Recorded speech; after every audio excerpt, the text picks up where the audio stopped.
Welcome to the Resilient Man podcast. Today is a very special episode. Today we're doing an episode for November, otherwise known as Movember, a time for raising awareness for men's mental health. This means a lot to me personally, having been through my own struggles and realised firsthand the impact of men talking and being open and honest about how they're feeling. So I thought, what better way to raise awareness for men's mental health than bring back a couple of my previous guests to talk all things mental health. So in today's episode, I'm going to be joined by Daniel James and Hayden Thomas, two awesome guys who have already been on the podcast previously. So this time it's going to work slightly differently. In today's episode, I've got a pack of 30 question cards split into 6 categories. They'll simply pick a category and I'll read out the question. Let's get into it. Gents, thank you very much for joining me on this Movember special of the Resilient Man podcast. In front of me, I have some question cards, each split into 6 categories. They are mental health, connection, resilience, fulfillment, some quickfire questions, and then ones on stigma. All you need to do is pick a category and I'll read you the question and we'll go from there. Perfect. Cool. Ready? Yeah. Let's go for it. Hayden, starting with you, what category would you like to go with? Let's start with, we'll start deep. We'll go mental health. Okay, here we go. So Hayden, what was your first real wake-up call that something needed to change? Man, that's a tough question. Let's go back and start easy. No, we'll do it. I think for me, it's probably when you just realise that you're kind of doing the same things and you're not getting any different result, and you're not getting any happier in life, and you're maybe not where you want to be. And for me, it was always kind of like I had goals of where I wanted to be, and then I wasn't achieving them. And I was looking at my life and I was thinking, why is it that I'm not achieving them? Is it something I'm doing wrong? Or maybe it's something that I need to change about myself. And it kind of goes back to a long time ago when I was in the acting world trying to become an actor and stuff. And I just kept getting knocked back all the time. And that made me think something needs to change here, because it was affecting me negatively. I got so down about it because I was getting rejected all the time. I actually found out the reason I was getting rejected a lot of the time was because I didn't believe in myself. I had no self-esteem. So I think my mental health was very much lacking back then. And that was the kind of thing that kickstarted me into changing a lot of things in my life, I think. So I was going through that process of you becoming an actor, getting knocked back on roles, and that self-reflection of that, you realising that you wasn't happy and things needed to change. Yeah, self-reflection, I'd say, is huge. Without it, I think you're not really going to make much progress. Like, I think it's a massive thing to always be self-reflecting upon things that you've done in the past or experiences you've had, basically. Great. Dan, what do you want to go for? What do I go for? Let's go for stigma. Why do you think so many men still struggle to talk about their mental health? Great question. I think for me, the biggest thing with men struggling to talk about their mental health is they see it as a sign of weakness. And for men, there's this false narrative around masculinity. And in order to be this alpha male, that term's also thrown around a lot, you have to never show any weakness because your enemies can sense it. And if you start to show a bit of vulnerability, then your enemies will destroy you with it. And for me, I think it's such a false narrative because, again, both of us in the room, or 3 of us as well, and anyone listening struggle with their mental health, once you've had that battle with yourself internally, there is nothing worse that can really come, because nobody knows you better than you know yourself. So someone externally can try and bully you, they can try and say some stuff to you, but they don't know what really gets you. Mm-hmm. So the conversations you have in here and the horrible stuff that you say to yourself, if you can actually go into that place and start to rummage around and get rid of some of the ghosts and some of the baggage and come out the other side, that's real strength. And for me, the stigma that you showing the fact that you've struggled with your mental health is a sign of weakness is completely backwards. Because for me, actually, that real strength, that real masculinity is the fact of, hey, I'm strong enough, I'm man enough to admit that I'm struggling, and I'm strong enough and man enough to go back and unpick and battle all these demons, and then come out the other side, and then share it with you. Mm-hmm. Yeah. So for me, that's for me, is that narrative around we look at masculinity, and typically you think it's, for me, I always have this archetype in my head of like Superman, this Clark Kent type guy that's big, stoic, but when he takes his top off, he's shredded, and he doesn't show any sort of weakness, and he hides the fact that it's kryptonite. And for me, that there's nothing further from the truth. Yeah. So I think that's a big stigma. What do you think on that? Yeah, no, I agree completely with you. And I think a lot of men are still really afraid to ask for help in a lot of things. It's just, and like you say, with a lot of kind of things that are going on in the media at the moment, and that there's certain figures in that are portraying a certain way of being, and this is what a man is. And I don't think it's what a man is at all. And I think, as you say, being a man and not being afraid to speak about your feelings and show that you have struggled is the best thing, because to open up and be vulnerable with people, that often actually draws people to you because they feel they can relate with you. Whereas that person who feels like you look at them and they're like, oh, this guy's just perfect. What's wrong? They've got nothing wrong with them. They're perfect at everything. That's not relatable, in my opinion. It's also been that lead, like you said there. It's like actually there'll be some people in your life that are struggling and they are desperate for something to hold on to. Yeah. And if you can be that little glimmer of light, like, oh, Hayden struggled. Oh, Yeah. James struggled. Never would have thought that. Oh, wow. Okay, well, maybe they'll help me. And then straight away, you are then this leader. You are then this quote-unquote alpha, but it's done in a positive way because actually you're, again, go back to, again, when we were in tribes and stuff, like, what were the leaders? The people that could guide you, that could give you information, that could help you, that could nurture that. And I feel like for me, that's what it is all about. It's, yes, you're doing it for yourself, but again, especially if you've got kids or looking at having kids, I always say to people, you're not just necessarily doing it for you, you're doing it for them as well. Yeah. Because statistically now, I think like 1 in 4 young people struggle with their mental health.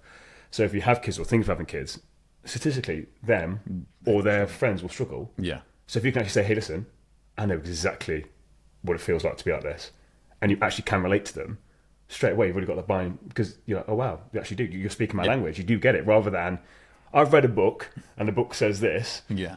When you've actually gone through it yourself, it makes you a lot more relatable, and you can part that with them. For sure. And I think reading about something and actually experiencing something is very, very different. Oh, absolutely. You know, Especially when it comes to mental health as well. Like, Yeah. Absolutely, yeah. for sure. It's interesting because I gave a talk the last time, I don't think you was there, Dan, and one of the things I was talking about was mental health. But in terms of when we open up, we think it's a weakness.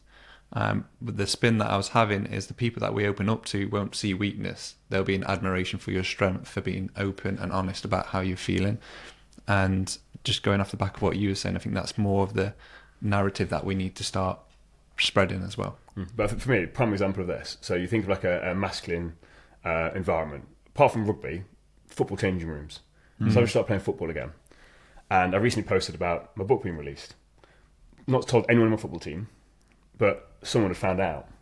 So I go last night to the game, and one lad's like, so what do you do? I was like, oh, I'm a mindset coach. It's like, so what do you kind of do then? And you could tell he was a bit like, he wanted to know without saying, I'm struggling, tell me more about it. Yeah. So I started to talk to him about it, and then one of the other lads chirped up. He went, so you help people that are struggling then? It's like, yeah. It's like, oh, right, I've got a friend that might do that. Oh, okay, so tell me about your friend. And then suddenly I had 4 or 5 guys, and we were just talking about it. Really? It was the whole thing, and I was just like, there we go. Because straight away, you could just see him, and the whole time before the game, he was just looking at me, and I was like, I'm going to let that settle a little bit. Next time I see you, we're going to have a chat. Yeah. But for me, it's like, you just don't force it, but just being that source of inspiration where they can be like, that's the person I can go to. Yeah. So I think a lot of guys, they struggle in silence because they don't think anyone cares. No one's going to understand me. I'm the only one. And I'm the only one's a big one. Yeah. And actually, if they know, Hayden struggled too. Okay, cool, he's going to understand. Yeah. That's such a big weight lifted off people's shoulders. Probably most people struggle. Like you said, you had a group of people there who were just silent, but That's as it. soon as they knew, they all started to open up. Exactly that. So, Okay, Hayden, pick a category. let's go for, I'm trying to remember them, let's go for resilience. Resilience, nice Yes. one. Topical. Topical.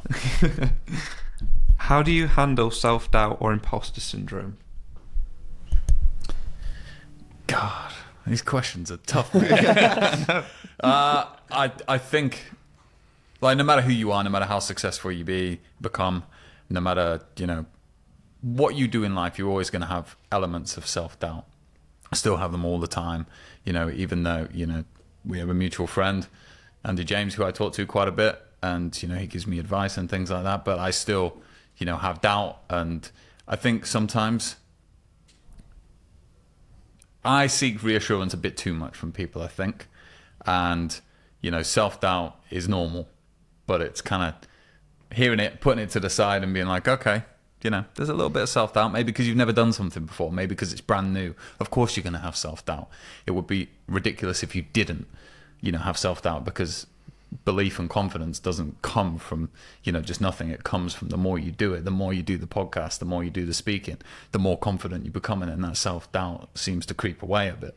That's what I found anyway, but, I still have it all the time, and I'm just like, okay, it's a bit of self-doubt.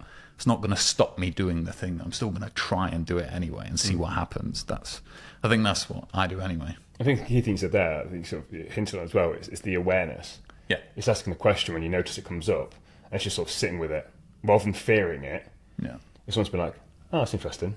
Like, why am I doubting myself in this? Yeah. It's just again, that's why I always teach my clients, and something that really helps me is when I'm feeling fear or that self-doubt or imposter syndrome, it's like, that's interesting. Why am I thinking that? Like, where's it come from? Where's it come from? Because then it gives you more control over it. And like you said, it might be, oh, actually, I'm feeling a bit of self-doubt because I've never done this before. Yeah. Oh, of course, it's natural. And then you move on with it. Yeah. Whereas I think a lot of times you try and just ignore it. Oh, I'm feeling it again. Oh, just don't want to feel that. And it just sits there and bubbles away, and just there's that little voice inside your head that's like, oh, you're going to fail. Whereas actually, if you just face it, it's like, oh yeah, of course I'm going to feel that. Okay, cool. And crack on. Yeah, and I think when you realise that everybody at some point felt it, like no matter how they now appear, how good you look at them and you think, oh wow, they're so good at what they do. Bet they still doubt themselves. Everybody does to a degree. I think for me, and again, same with imposter syndrome as well, because there's levels, isn't there? I think every time you level up, you're going to have a certain level of imposter syndrome. Yeah. And I think even the people that, again, a lot of us will look up to, they'll still get it, but they've learned to navigate it and sit with it. Yeah. So for I think a lot of people where they struggle is they let it control them, whereas a lot of the people that we kind of said look up to, they've experienced it so many times, they've got that relationship with it where it's like, okay, yeah, and I'm still going to carry on. Yeah. I think that's the thing, it's that they take action anyway, rather than actually when you're kind of just starting out and you become aware of the self-doubt, you become aware of the fear, you become aware of the imposter syndrome. When you first navigate it, like anything, it's like, oh, can I do it? But the more you do it, the more you're like, I've got this, it's all good. Yeah. I like it to like a game of Mario. Like you complete the first level, you take all the skills from that level onto the next level, but there's still a boss to beat. But every time you've got all the skills as you level up. It doesn't get easier, you just become a bit more skilled to handle the thing that's in your way. Exactly that. Yeah. 100%. Surprise me. Because I'm gonna forget them, so surprise me. I remember two of them. Okay, I'm going to go for a quick fire. Okay.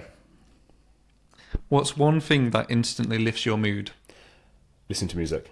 I've got a playlist I go to, and it always cheers me up. I actually listened to it on the way here. While you were stuck in traffic. I was stuck in traffic, so I was an hour late, and as I said to you, Jen, it really stresses me out massively. Like being late is a big thing for me.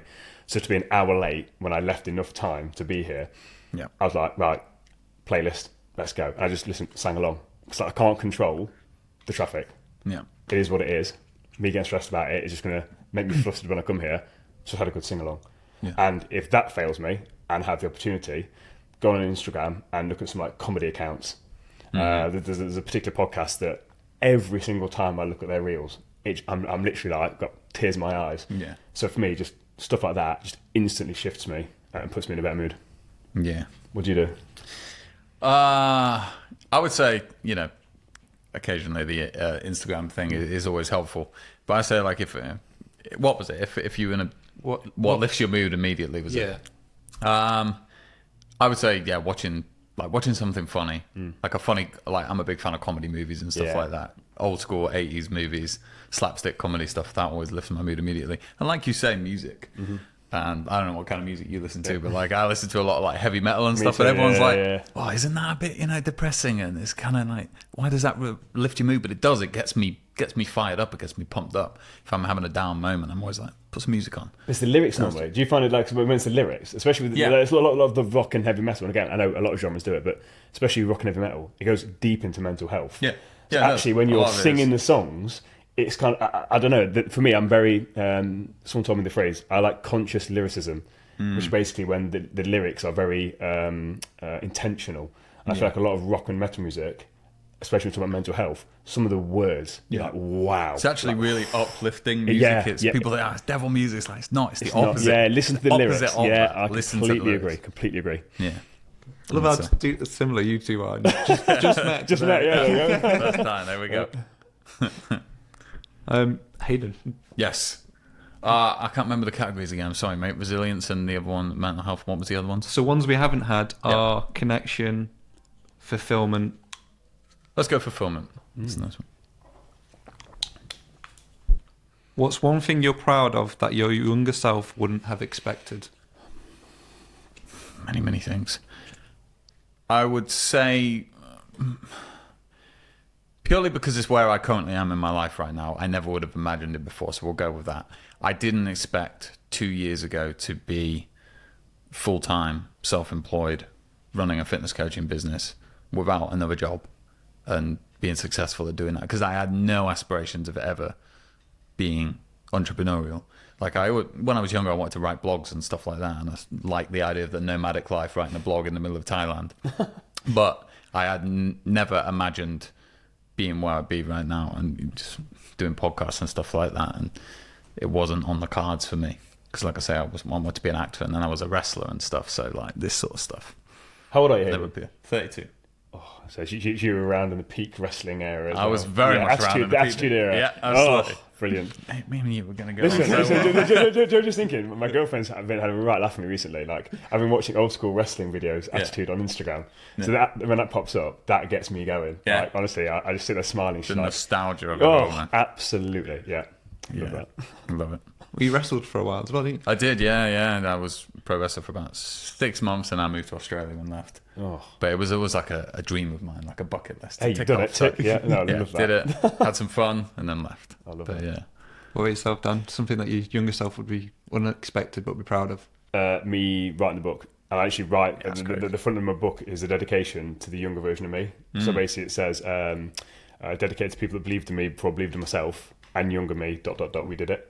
Because I look back now, it's like, dyslexic Daniel, like, just reading was difficult for me. Yeah. So to actually write a book, and it's 300 pages. I mean, that is incredible. like, yeah, and for me, everyone keeps saying, it won't sink in yet till it's officially out, but just the very fact that I've sat down and put my thoughts onto paper and people have the ability to buy it, that for me still hasn't really sunk in yet. But for me, like younger me especially, that's a massive thing. So yeah, I'm really is a proud of myself huge for that. Yeah, Congrats, man. surprise me again. Go the other one we haven't done. Yeah, I think it's connection. When was the last time another man's vulnerability inspired you? Great question. So I'm going to go with our mutual friend, Andy James. He's getting a lot of shout-outs today. So when we're on, every Wednesday evening, we do a thing on BBC Local Radio. It goes out across the whole of the UK. And basically, a group of men, kind of what we're doing now, talking men, open and vulnerable. Yeah. And he basically just sort of shared his journey with realising that he's got ADHD. And again, that's quite a profound thing for a man. Again, he's older than all of us here. I think he's in his 40s. Going to kill me if I'm Think wrong. so. Yeah. We'll say late 30s. Yeah. And for him to actually talk about it openly on air when there's thousands of people listening and again a reach of potentially millions, and he's just there just sort of sharing his thoughts on that, I think it was massive. Because I got diagnosed with dyslexia quite early on, so I know how to navigate it, I know how to deal with it. But actually to have something like that kind of come out later on in life, And not really knowing about not it. really know about it, I think that's quite a profound thing. And again, I know he's going on his journey with that, but for me, again, the vulnerability to sort of open up and share that, just like all the guys do on the radio, which is what I love about that. There's a gentleman there who lost a child very, very young. So again, him sharing that story, I was fortunate enough to have him on my podcast before he shared it on the radio, so I knew that. But again, sharing that vulnerability out when potentially millions of people could listen to it, like you just around these kind of guys, and you're like, yeah, this is what it's all about. And again, just meeting both of you, like I've spoken to you multiple times, but even yourself there, the very first question, again, quite a vulnerable thing. You don't know me, and you've just opened up and shared something that's quite vulnerable. Again, I know there's layers to it, and you could have gone deeper, but still, that's still quite vulnerable. You don't know me, and I know we're here to do the podcast about mental health, but there still could have been a barrier where you were like, well, I'm just going to hold back a little bit on the first question. So even that is inspiring because, again, it's that safe space, again, that James has created, where it's actually like, do you know what? Like, I like it. Yeah, 100%. I think what you said there about, you're lucky to be around those guys and you can chat about that stuff every week. But there's so many people who just have no one to speak to about this stuff. And like you say, when was the last time you were inspired? Like, any of those stories are inspiring because it's, like you say, someone sharing a difficult thing probably to talk about where, you know, people might judge them or people might say certain things about it. And to be that open about talking about things to complete strangers, I think, is very, very inspiring. What about yourself?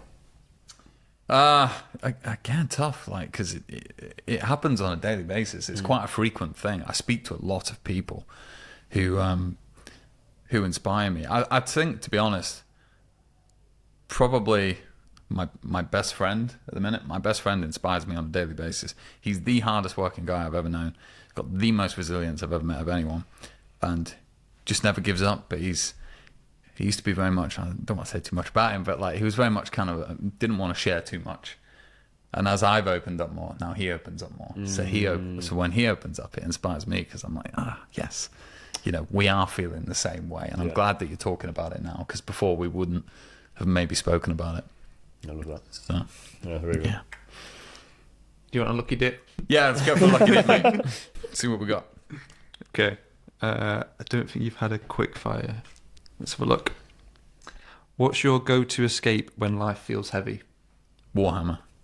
Oh, that's a throwback. Oh, wow. Okay. Warhammer or computer games at the moment. Like, my story is I've always been a nerd. I used to be an overweight nerd. Now I'm a less overweight nerd, but that was the thing. And that's, you know, my whole fitness thing now is like, is fitness and Warhammer combined. Warhammer is what I do to kind of chill out, relax. And I used to always be like, why do people paint little miniatures? Like, what's the thing about it? 5 months ago, I got into it, and now I'm obsessed with it. And I understand it now because it's so therapeutic. And that's my thing right now. If I want to just calm down, chill out, and do something fun, it's always straight to that. Or computer games, just because, you know, I don't have a problem with like being able to put them down. You know, I don't really think I have an addictive personality. So I can be like, I can play for an hour, I can play for 2 hours, put it down, it's done. What's your game you play? I've been a big World of Warcraft player for like 17 years. Yeah. Been playing it since I was a kid, so I still play it on the PC to this day. But at the minute on PS5, bit of God of War Ragnarok. Yeah. Alan I'm on Wake the 2. Red Dead Redemption hype. Number 2. Yeah, number 2. Yeah. It's a great game. It's just so big. Yeah, so I'm doing it just that you can pick it up for 30 minutes, do a bit of hunting, put it down, do a bit of fishing, put And it you've down. made like barely any No progress. progress. I mean, of the hours I've got on it, it's like 50% complete. It's like, but again, it's just a bit of fun, and that's it. Massive. I just do things that switch me off. Yeah. So, what about you? I love computer games. Yeah, massive. Yeah, so for years, again, this whole sort of hustle culture, got to be working 24/7, Yeah. I was miserable. I was like, I love computer games. I've always been a nerd. Again, I used to do Warhammer. I was an orc guy back in the day, like when I was 16 years old. We the same person? Yeah. And then recently I got back into computer games. So I was like, do you know what? Like, so I got GTA 5. Bearing in mind, I got it when it first came out, 15 years ago. Yeah, it's quite So I just picked it up and played it again. I was like, brilliant. Like, Great game. fantastic. Like, all the nostalgia coming back in. And I thought, you know what? Just play Red Dead Redemption 2. And for me, it's just, again, gets me out of my life for a bit. Like, I can turn my brain off, play it, and I can come back in. I normally tend to use it when I'm transitioning between working and then like family life. So rather than just going straight from work into like life, if I play a computer game for a little bit, it kind of allows me to just decompress, understand and work through the stuff I've gone through for the day, and I can be a lot more present in the evening. So that's kind of how I use it. It's not an everyday thing, but like I said, if I need a bit of a come down or to switch my brain off, that's what I use. Yeah. Nice. What I'm would you also do? What do you on Red Dead Redemption. Oh, that's brilliant. I absolutely love it. So good. The missus has started playing it as well. Oh, There've been right, times when I that's get good. home and she's on it. She's on Hogwarts Legacy, so I've got her into computer games. So she plays with her little lad. Yeah. Because she's got quite small hands, so she can't use the controls. So he plays all the missions, and she just kind of tells him what to do. It's quite funny. Again, it's great for them to just play it, and again, he loves Harry Potter and stuff, so it's brilliant. Yeah. I think for people who don't play computer games, they don't get it. Yeah. Like, for people who do, it's like, that's why we do it, because it's fun and it's a bit of just relaxation, switch off from the world. Exactly that. It's so good for, like what you said, switching off from the world, and it just takes you away from everything, doesn't it? And you're so engrossed in that. Yeah. It can help. It does, mate. Cool. Hit me again, surprise me. Surprise you. Oh, why do I feel under pressure? Am I feeling... Lucky dip. What's one thing you wish more men understood about anxiety or depression? So for me, again, a lot of stuff that I teach and talk about is that feelings are a byproduct, and unless something sort of happens like out of the blue, for example, if some like a loud noise came right now and you instantly feel anxious, like there's a reason behind that. But for most of the time when we're stuck in that perpetual negative thought spiral, it is coming from our thoughts. We don't realise that the reason we're feeling anxious or the reason we're feeling depressed and low is most of the time from the thoughts that we keep repeating over and over and over again, and it's normally on a subconscious level, and we don't realise it. So again, this whole sort of premise of my book is realising that on a subconscious level, we've all got programs, and a lot of times the programs come from between the age of 0 and 7, give or take. Yeah. So the analogy that I use is that most of us are walking around with the latest iPhone with the iOS software from the original iPhone. It's never been updated. And then we wonder why the phone's get burnt out. It's anxious, it's nervous, it's struggling. Yeah. It's because actually, if we were told we were useless and no good when we were younger, or even when we were a little bit older, so like past relationships, we may have been told that thing once and actually repeated it over and over and over again. So death by 1,000 paper cuts. Yeah. So what's happened is we're sat here right now, and actually if I'm constantly thinking, what's James thinking about me? What's the videographer thinking about me? Oh God, I'm going to mess up the next thing. I am creating, inducing that feeling within me without realising it. And a lot of the times we don't realise the thoughts we're having and creating the feelings. So what we try and do is we try and navigate the feelings. Whereas actually what we don't do, we don't even navigate it. We try and get rid of the feeling. We numb it. Yeah. So for guys, again, women as well, but alcohol, drugs, sex, gambling, aggression. Because again, if we're feeling a bit of vulnerability, always an emotion I don't like, I feel vulnerable, I need to show that I'm a man, I'm going to go get angry because then I'm going to show I'm alpha and I'm in control. So the thing that I wish most people realise is that the feelings and emotions that we're feeling are a byproduct of what's going on beneath the surface. And for me, the emotions are like the engine light coming on the car. It's saying, hey, something's not right here, you need to check under the hood. Whereas most of us just ignore it. And as we know, how does that go? The engine blows up. Yeah. So it's like, just stop, stick that little stick in, and it'll tell you, this is happening. Oh, brilliant. So for me, it's understanding, right, why am I feeling this? Because the emotions are data. They're not directives. Whereas a lot of times we act based on the emotion rather than, like you said earlier on, that's interesting. Why am I feeling this? Yeah. Where has this come from? Like, I'm feeling really low today. Why is that? Oh, actually, I had a thought about that mistake I made 20 years ago, and actually I've been thinking about it non-stop. Yes. Or I saw something on social media. Again, I saw a wrestling video, and I started thinking about, I could have been a W superstar. Yeah. And now I'm really nervous Yeah. and anxious and depressed because it's just been that's playing so true. over and over again. And we just don't realise, and that's what, again, I try and teach people is just, we try and focus here, but just take a step back, because it's the thoughts that generate that. And a lot of the times it's just programs that we're not aware of. They're just outdated and need updating. That's such a good way of putting it. And like I kind of guessed it was that sort of way, but I never really thought of it in that sense, because you're absolutely right. Like you said there, like I've actually had that thought of like, when I was doing wrestling, I might watch some guy who's done really well in wrestling and be like, oh, that could have been me. And then the rest of my day, I'm like, oh, I'm in a bit of a bad mood now. It wasn't that this mood came out of nowhere. It was something that triggered it. Yep. And like you say, someone's maybe said something to you when you were younger that stuck with you. And you think, why do I feel this way all the time? Well, it's probably, and it turns out you were thinking about that again, or it was going through your mind again. And a really interesting way of viewing it. And we also condition ourselves as well. Like the body and the brain are smart. So if we're constantly forcing ourselves to think these negative thoughts, what we can do is we can train our body to feel the feeling and emotion without the thought. Yeah. Because we're so used to feeling anxious and depressed that the body's like, James, you love a bit of depression. Bam, there you go. So then what happens? We're feeling depressed, which then triggers the thought of the depression, which then causes the loop again. So it's just realising that it's one or two ways. We're either stuck in a habit and the body's basically just got stuck there. Yeah. But most of the time it's come from, because even if we're stuck in that pattern, it still has come from a thought originally. And even if you think about it, so again, speaking here today, like, again, if we're not used to doing it, we're going to feel a bit anxious. What's happened is we're getting in our own head. What's James going to think of me? What's Dan going to think? I've never met Dan before. What's he going to think of me? Like, how am I dressed? Am I okay? So again, we create this feeling without really realising that we're doing it. Yeah. Sorry, I don't mean to like go for it, but like, what do you think? Is there like one thing that you would say that's helped navigate that? I know it's a very difficult question to answer, and there's a lot to it. But So is there anything you use in particular? there's two things. First one's journaling. I'm a big proponent of journaling. So all my clients have got a journal. I've got a journal. I journal as well, but my clients, it's one of the big things I've got to do. Yeah. Because sometimes in the moment it's hard to recognise.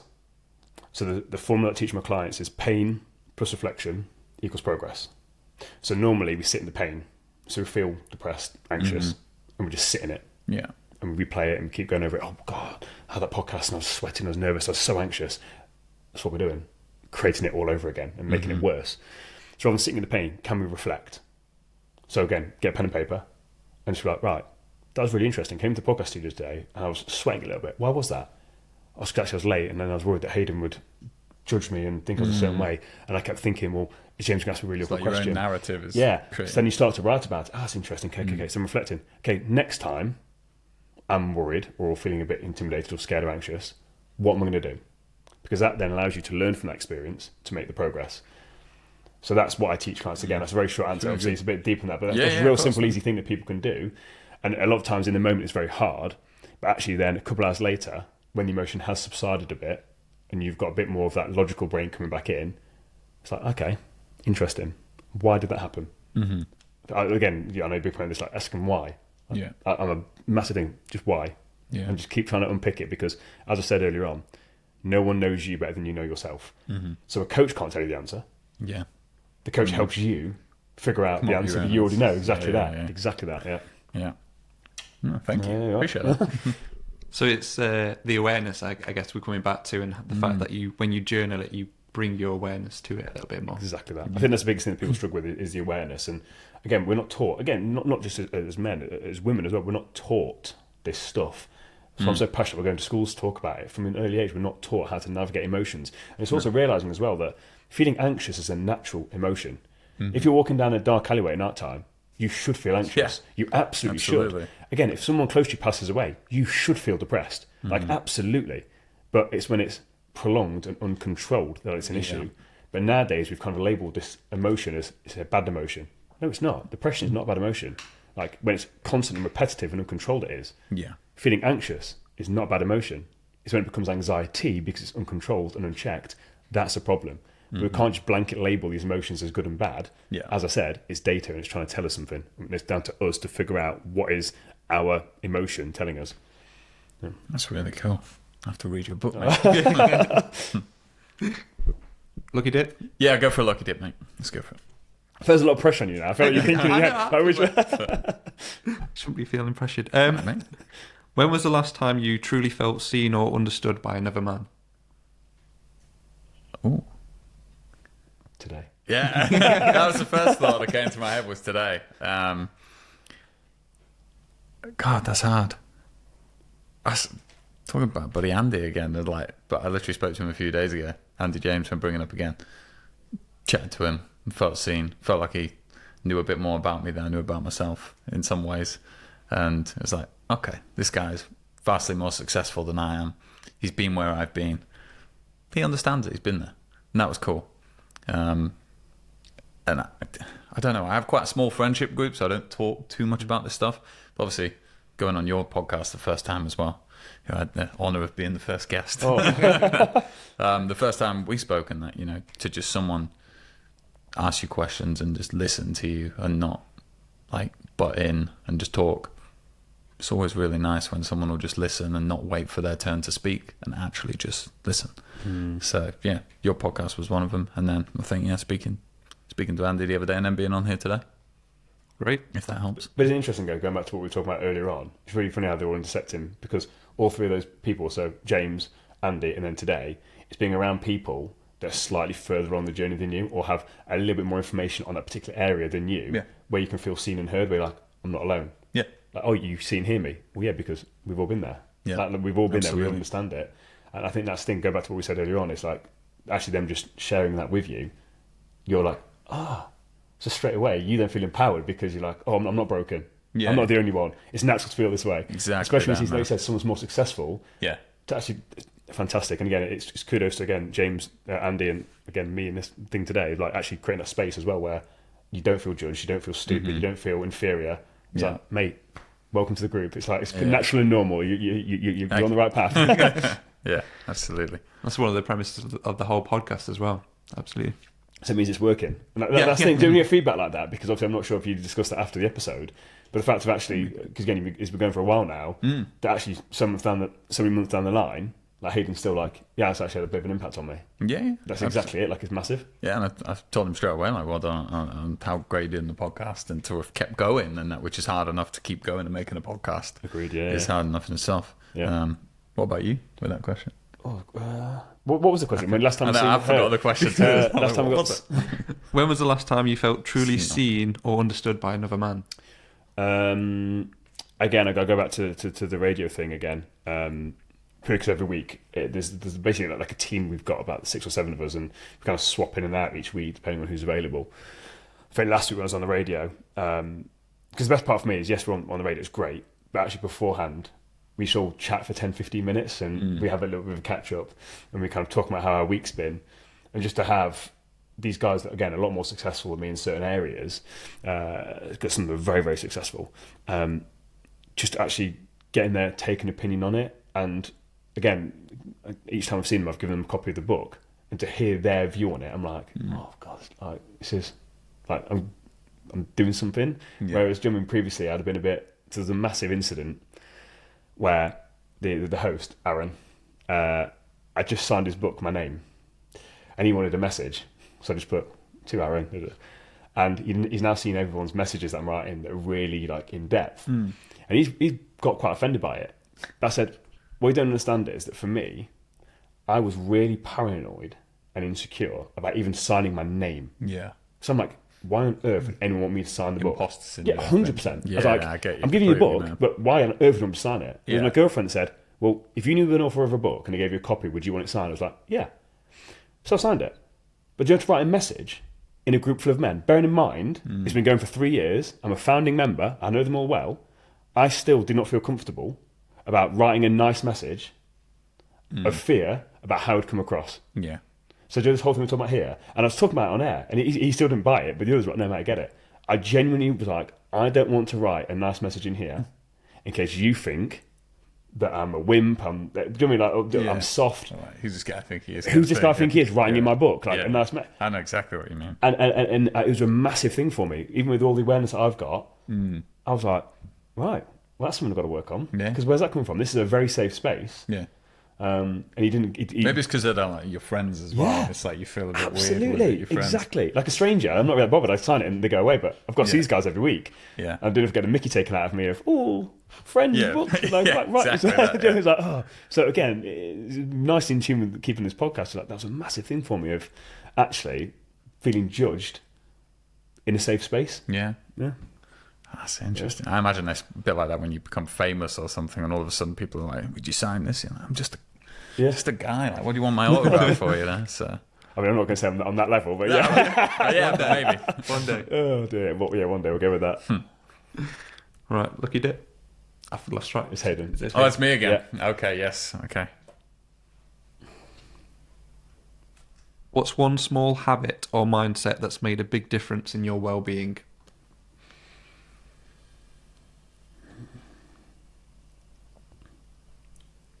One small habit. Taking time to, I would say, if I'm feeling a certain thing, rather than ignoring it and trying to pretend I don't feel it, just be like, okay, I'm feeling this right now.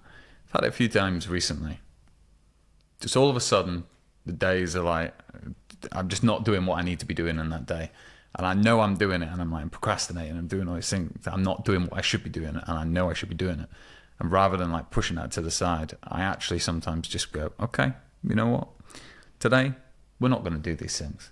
Take this time off. Go do what you need to do, and then come back at it tomorrow. And I always come back way better than I was before, because I allowed myself to actually just take that time and realize how I'm feeling, as opposed to always, you were talking about a hustle culture before, about, you know, never showing weakness, and you have to be working constantly, and you do look at other people and you think, should I be working harder? This guy's working all the time. Why am I not working as hard as this guy? And sometimes I just think, you know what, it's actually okay to, you know, you don't have to be working 24/7, and it's okay to take a bit of downtime, and not everybody's going to have a great day every day, and that's okay.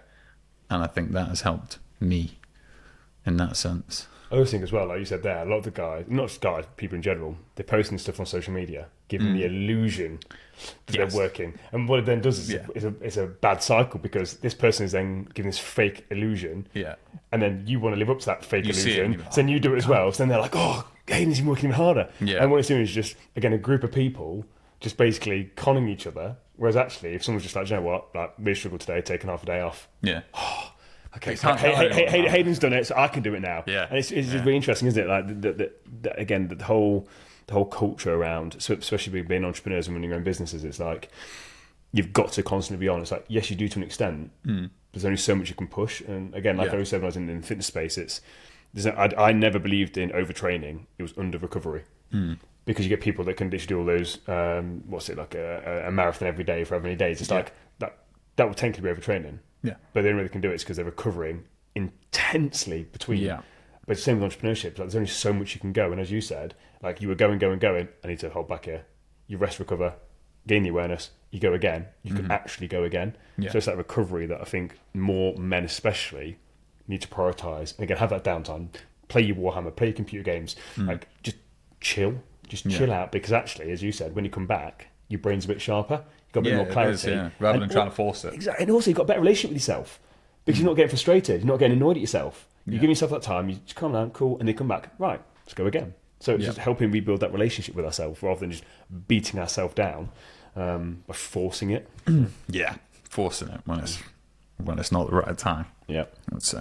I think that's great advice, because I think for myself, I've struggled with procrastination before, and I tend to, or certainly previously, just sit in it, but then get more frustrated, and then start beating myself with that shame stick and those negative thoughts and that spiral. But just having that awareness to say, okay, I'm feeling like this, and taking yourself away and then going back to it is a much better approach. or you try and force yourself to do the work. And how good is the work that you do? Yeah, it's normally like awful. the worst work you did. Awful. The best work always comes when it's just like, I don't know, natural and So, no, you're not forcing it. Again, so writing books, like sometimes I'm like, right, I'm going to sit, and I start to write, but no. Nope. Like, I can sit there and force myself, I said I'm going to do an hour, so I'm going to do an hour. But my brain is not engaged right now. Yeah. I'm going to have to rewrite this tomorrow anyway. Yeah. Put it down. You'll write it and it'll be trash. So Exactly. So sometimes, it's just, but again, it comes like your key point, awareness. Yeah. Like just knowing, because what we tend to do as well, we try and negotiate with ourselves. We can't. Oh, I don't do that today because we do it in the fitness space, don't we? When we're like, oh, I've been to the gym today. Yesterday, I don't go again today. Yeah. Is that an excuse? Yeah. So again, if you're making an excuse versus no, I'm generally today struggling with procrastination because I'm mentally exhausted. Yeah. So I think it's also knowing yourself. Are you making an excuse, or is this a genuine thing of no? I need to down tools, take the rest of the afternoon off, and I'll come back again tomorrow.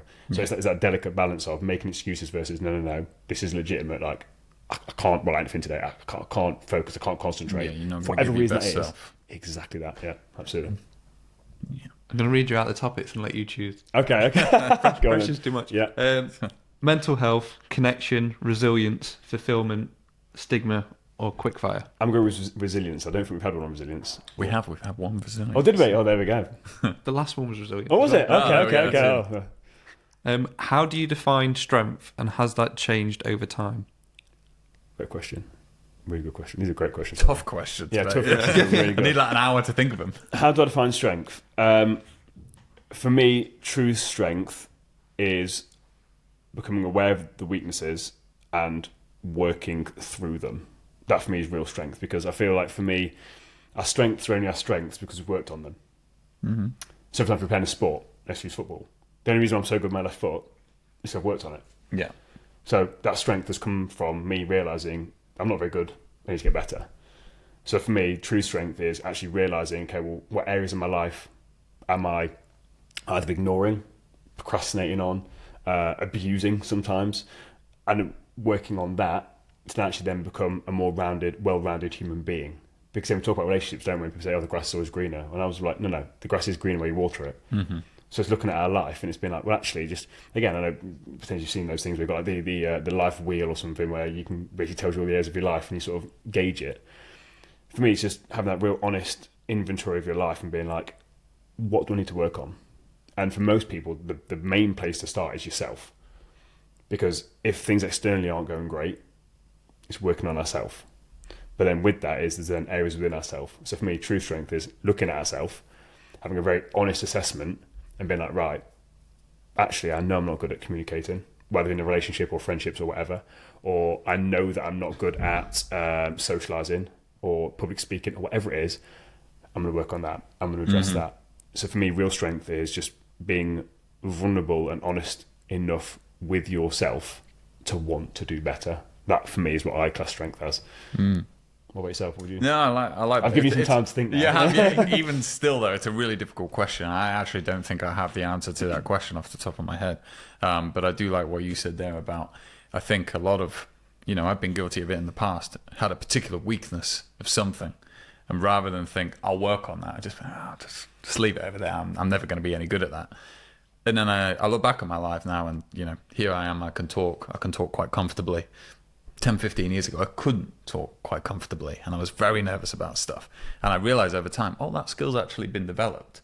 Didn't realize it at the time, but I feel like, as you say, real strength comes reflecting upon where you could make progress, and whether it is being able to communicate well in a relationship, or you whatever it is, instead of just ignoring it and being like, I'm not going to do anything about this, that's just how I am. It's actually being like, okay, no, this is a problem. It needs to be worked upon. And if I want to get to where I want to be, and I want to be the man I want to be, then I have to work upon this.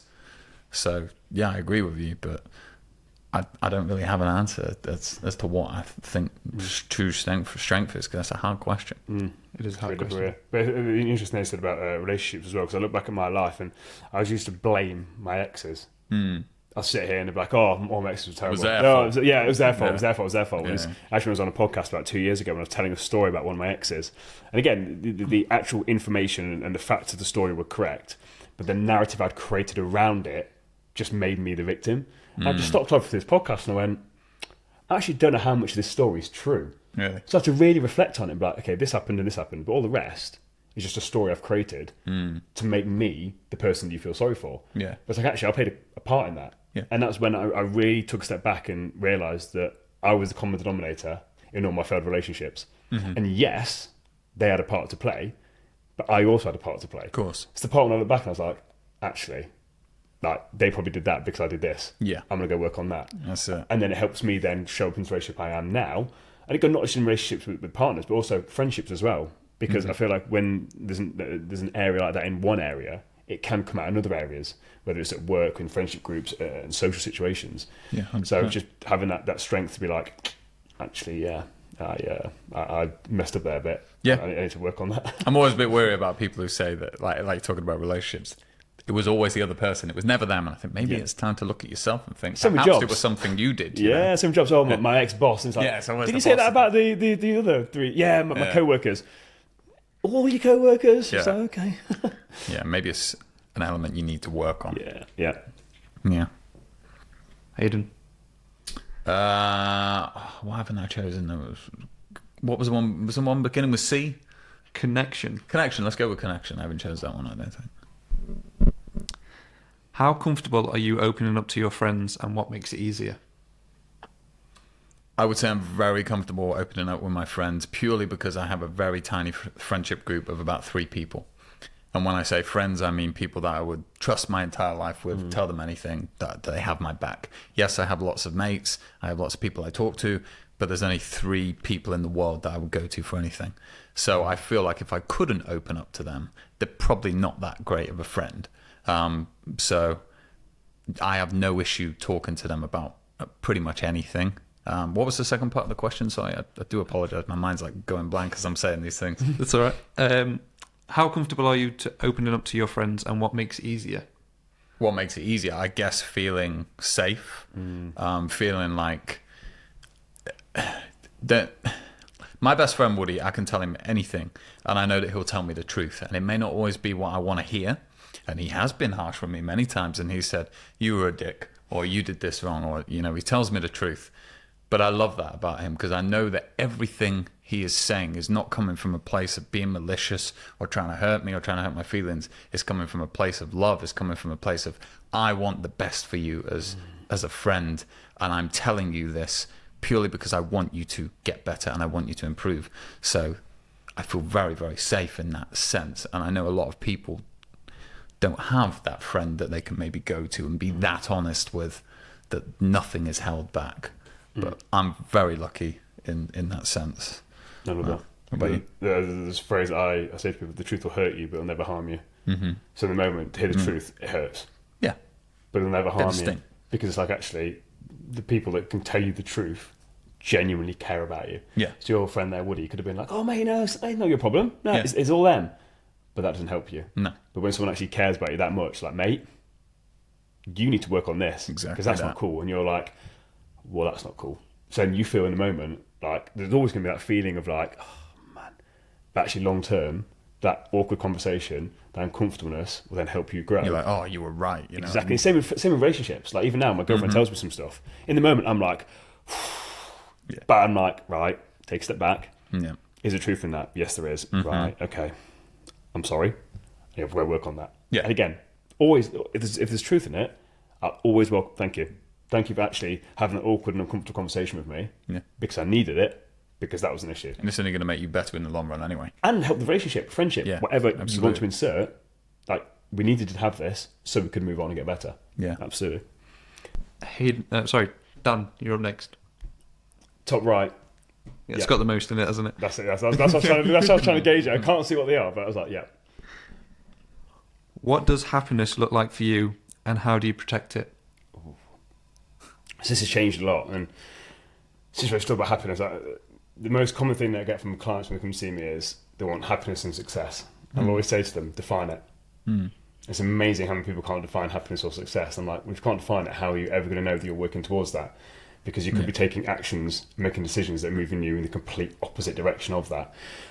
So for me, happiness is contentment. And my contentment is, this is going to sound really, I don't know what the word is, but every morning I like to go into my office, which is my garage, converted it, sit in my chair, have a coffee, and read. That for me is happiness. Like, because just then I'm just there and I know that I'm setting my day up. I don't have to live very long, it literally 10 minutes. Ideally it's 30, but obviously different things happen. And then from there, then go walk my dog. And I live right near a country park.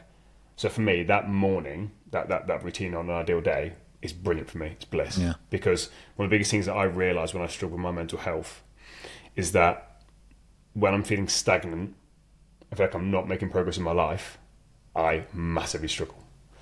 So for me, just reading every day, because I only read non-fiction, I can't read Harry Potter. I'm the same, mate. Only non-fiction. I can't get into it.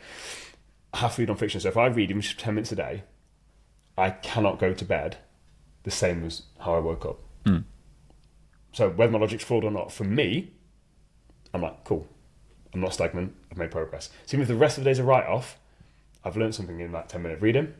I'm smarter than when I woke up. Perfect. I have my nice cup of coffee, and then I go walk my dog. So that for me is happiness. And I protect it by making sure that I have some version of that, even because sometimes I've got to go to go speak, and again, I've got to be at 6 o'clock. I'm not going to then go and read at that time if my brain's not turned on yet. So I'll do it later on. Or I'll listen to a podcast, or I'll do something. So for me, to answer your question in a bit of a roundabout way, like, I think happiness for me is that quiet contentment of making small progress. I think that for me is what makes me happy, of just knowing, okay, no matter how small, I'm moving in a direction that's helping me. Because my deepest fear is going backwards. My deepest fear is that I wake up one day and I'm back in that pit I was in, however long ago that was now. I was 28, nearly 10 years ago. Now I know that's the chance of that happening. Something major has got to go wrong, but that is my deepest fear. So for me, just actually having that small thing of, no, we're moving forwards, we're learning, we're growing. That's what keeps me and grounds me. What about yourself? Good. I think happiness is a tough one because, like, it sounds cliche, but like, you don't feel happy all the time. Like, happiness is fleeting. Yes, you feel happy sometimes. You don't always feel happy. So I guess I see it more as like fulfillment, contentment, like how I feel on a day-to-day basis, really. But I think, and this is just me being blatantly honest, when I was younger, it's a silly thing to crave, but I craved success and fame, which is a really weird thing. And it obviously stems from somewhere, and this is where it's going back to all the things, and you're like, why do I feel that? But I always wanted to be famous in that when I was young. I thought, that'll make me happy. Having all these people like me, that'll make me happy. And it's like, now I'm like, that's completely the opposite of what's going to make me happy. And I think now it's like, for me, it's doing the thing that fulfills you. And my dreams have changed over the years. I'm doing something completely different to what I ever thought I'd do before. But I'm happy in doing it in the sense of I really love what I do, and it's helping to create the life I want. And I wake up and I don't dread like going to work. I don't hate my job and stuff. And I think like that to me is what makes me happy, just knowing that I'm doing something that fulfills me. And I guess how do I protect it is similar to what you said. I think is like I always have that fear of like you can't go back to where you were before. I'm 32 years old. I did so many years of working jobs that I hated. Little jobs, working in cafes, being a waiter, and being spoken to like crap by people. And I was like, I'll never go back. So that any time I'm like, how do I protect where I am? It's like, well, I can't go back to where I was before. So you better get up and do some work, and do the thing that you need to do. Yeah. If that makes sense. I love that. Hayden, over to you, my friend. Let's go for top left. What does mental health mean to you today compared to 5 years ago? Compared to 5 years ago. Well, I suppose 5 years ago the word wasn't used so much. Like you didn't really hear people say mental health, whereas now I think mental health is talked about a lot. And I guess how it's changed in 5 years is, I was always very focused on, physical form. And, I want to look good. I want to be in shape because it makes me feel good. And I just like being in shape. But even though I was in shape, my mental health was in bits. And like from the outside, I'd be like, what are you worried about? But inside, it was pretty bad. And I think what's changed in those last few years is just me taking more time to think about that side as opposed to, just being in shape, thinking that that's going to solve your problems. And I realized that it doesn't. Like that is not the thing that's going to make you feel good in life. It's all the other stuff, the relationships that you have around you, the people that you have around you. Do you have people in your life who are bringing you down? I like to call them energy sucking vampires. You're around them and they just suck the energy out of you. So I think mental health now is just something that I'm a bit more aware of. It's something I take a bit more seriously. And it's something that I always make sure that with my clients, it's a question every week that I ask them, how is your mental health this week? And I think it's something that has become a lot more important to me because I've seen the benefits of how my mental health has grown and developed over the last 5 years. And I can't even tell you what from. It's just a multitude of different things that's helped in that way. Does that make sense? I love that. Dan, I think you went through something similar, didn't you, in terms of Hayden was putting all his happiness on like getting in shape and thinking that is the answer. Yeah, so again, I was a fitness model, so again, all the pressure of had to be six-pack shredded all the time. Yeah. And again, I was getting all this love and validation of everybody, but the funny thing is I hated myself. So when people gave me the praise, I'm like, well, you're lying. Yeah. Because I hate me. Yeah. So you're telling me that you, again, mainly come from women, I love you. I'm like, I hate me. So how can you love me? You've got to be lying. So what we're doing, I should be pushing people away. And again, a lot of these people like genuinely cared about me, especially look at relationships at that time. Because again, I was putting all my happiness in, I have to look a certain way. Yeah. And like talking about there about the whole thing, looking about fame and stuff. Like for me, I had very similar things. Like I wanted to be a football player because I wanted people to like me. Yeah. Biggest thing, I wanted people to like me. And it's like, Exactly where's that come from? So I had to really unpick, well, why did I need other people's validation? And it came from the fact, fundamentally, that I hated myself. And I hated myself because of the story that I kept telling me about me. Yeah. And I hadn't really unpicked it. And I kept replaying all these things that I did, all these bad things. And again, I'm not good enough, I'm not smart enough. And of course I hate myself. Like if I'm constantly telling myself, if I kept saying to you, I hate you, I don't like you, you're an idiot, you're a loser. You're going to believe You're going to hate me, you're going to hate me. Well, yeah. You're going to absolutely hate me. If I keep saying that to you, you're like, is this guy right? Yet we do it to ourselves all the time and then wonder why we don't have a good relationship. It's like, I hate that. So I need it from somebody else. Because in here, like, it's negative. So you've got to tell me that I'm a good person. You've got to tell me that I'm amazing. You've got to tell me that I look good because I think I look really fat. So you've got to tell me, okay, Dan, you look really good. Okay, cool. Right, okay, so Hayden thinks I look good. Dan says I'm okay. That's it. That's it. Look all right, and that's it. So it's just this whole narrative of us chasing something, not realising that I was running away from me. Yeah. So it goes back to what I said earlier on. It's like having that internal battle with yourself and really going into that why are you bullying yourself? Why do you hate yourself? Why do you not feel good enough? Why do you not feel worthy? Why do you need this external validation? Because there's nothing wrong with it. Like, obviously, we're social beings. We want people to like us. We need to fit in. But when you're craving it, when you're putting it above your own happiness, well-being, and all this other stuff, that's when it's like, okay, why am I putting everyone up here and me down here? Well, actually, it should be we're all equal. And actually, I should be able to have a conversation. Someone say something nice to me and me not think they're lying. Yeah. If only they knew the real me. Just accepting a compliment and stuff like that. Exactly. And a lot of people can't do. Exactly that. And I think the biggest thing for me was that I was wearing a mask. I don't know if you can relate to that. Internally, I was struggling so bad, and I put on this mask. So I got out into the world wearing this mask. And then when people said, oh, yeah, Dan's my mate, I'm thinking, you don't know me. You know this mask. So it's like people loved the mask, not me. So I never went against relationships as well. I'm like, oh, I've got to wear this mask. And it just became exhausting every day. Almost against being an actor. I was acting. I was pretending to be this version of me. Yeah. Whereas actually what I've had to do over the years is, like, this mask version versus me, I've had to actually become this version I wanted to be rather than being a mask. So now I'm not acting. I'm here talking to you guys. You used to me regularly. Like, this is me. Yeah. And anyone that sees me on this podcast, hears me off air and sees me in the street, it's You me. like to think you're the same person. Whereas before it wasn't. I'd have to, what mask do I need to wear today? Oh, I'm on a podcast, right? Okay, so I need to be mental health Dan. Okay, put this on, and then leave here. Okay, I've got to be like fitness Dan. And a different mask where it's like, no, this is just Dan. Yeah. This is me.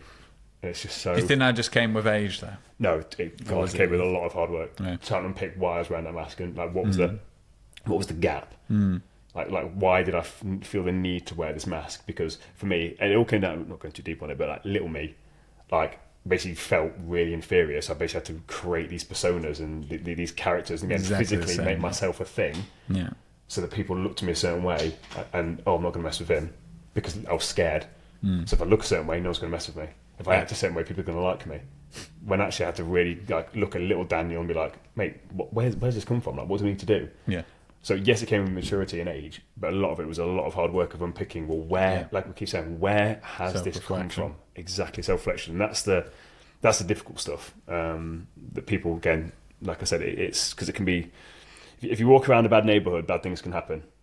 So that's why it's realising when you're doing this stuff, it's good to have a coach, a mentor, a therapist, whatever you want to do, even friends that understand it, because when you walk around a bad neighbourhood, it can, bad things can happen. And again, you can get into a bit of a negative spiral. So I always recommend, again, speaking to friends, people who've gone through it, get a coach, therapist, counsellor, wherever you're at with it, just help you navigate that so that you aren't walking through that place alone. Because it is, when you realise some stuff about yourself, especially when you've been so horrible as I was to myself, God, it's not nice. Especially when you realise where it's come from as well. Yeah. It's not nice at all. I would agree, mate.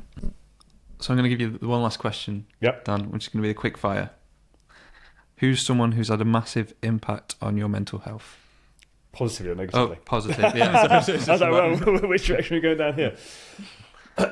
So, this might sound quite cliche for some people. I'm going to go the person that first gave me hope, and I was Tony Robbins, back in the day. Never met him, never been to any of his actual workshops in person.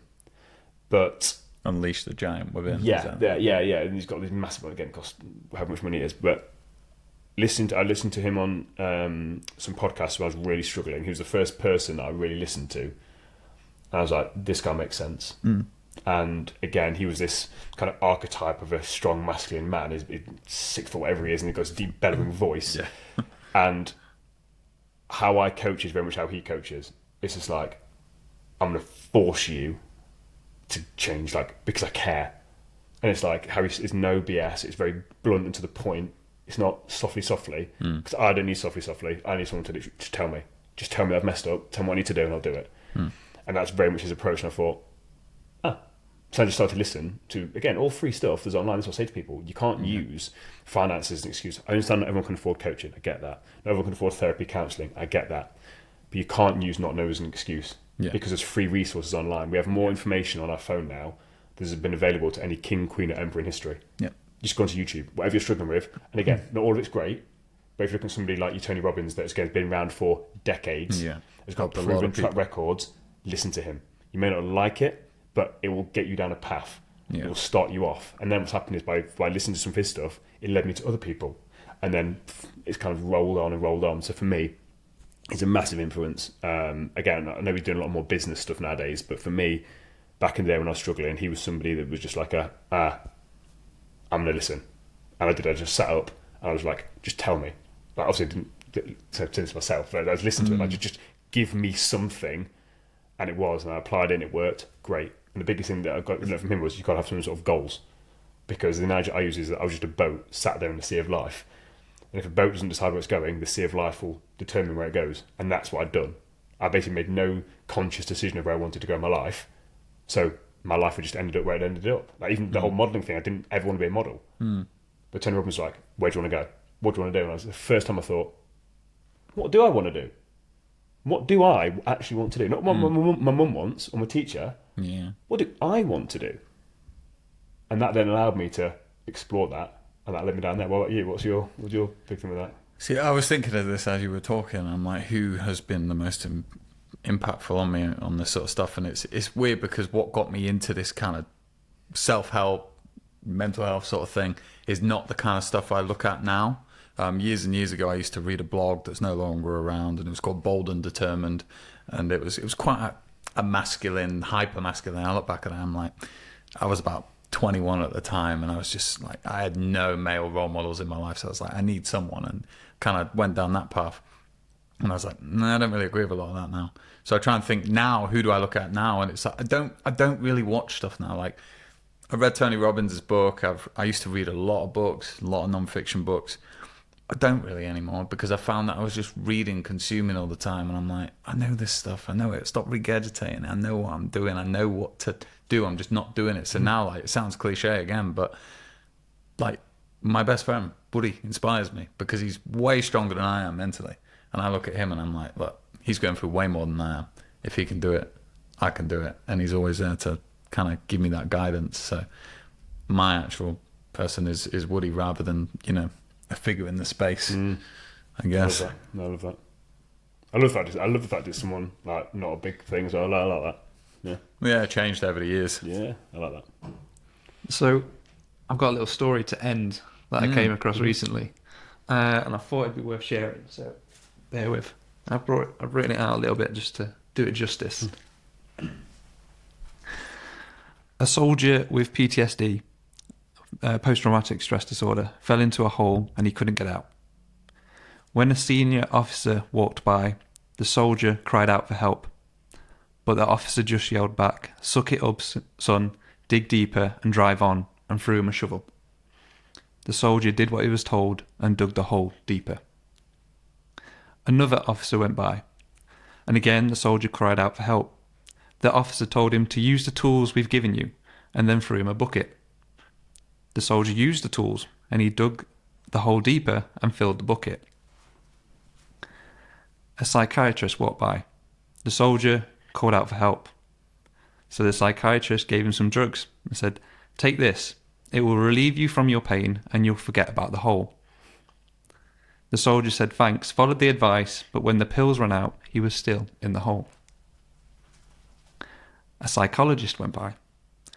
He heard the soldier's cries. He stopped and asked, "How did you get in there? Were you born in there? Did your parents put you in there? Tell me more about yourself." So the soldier talked to him for an hour, and then the psychologist had to leave, but said he'd be back next week. The soldier thanked him. He was grateful, but he was still in a hole. Then another soldier, just like him, was passing by. The soldier with PTSD cried out, "Hey, help me, I'm stuck in this hole." And right away, the other soldier jumped down there with him. The soldier with PTSD started to panic and said, "What are you doing? Now we're both stuck down here."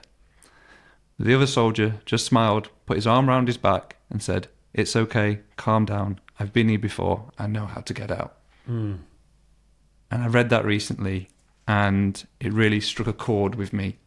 And for anyone listening, I want you to know that what you're going through, you're not alone. Me, Hayden and Daniel are all here because we've all struggled in our own ways and we're all so passionate about men's mental health. So please do not be too proud to reach out and ask for help. And just as important, make sure you check in with someone this week. You never know who's stuck in their own hole, who may need you to jump in. Let them know it's okay not to be okay and they can get out of it. And that is how I wanted to end this podcast. So thank you very much, gents, for joining me. I really appreciate it, and I really am thankful and grateful for you sharing both your experiences and your time today. You're welcome, mate. Thank you for having us on. Thank you. Appreciate it, man.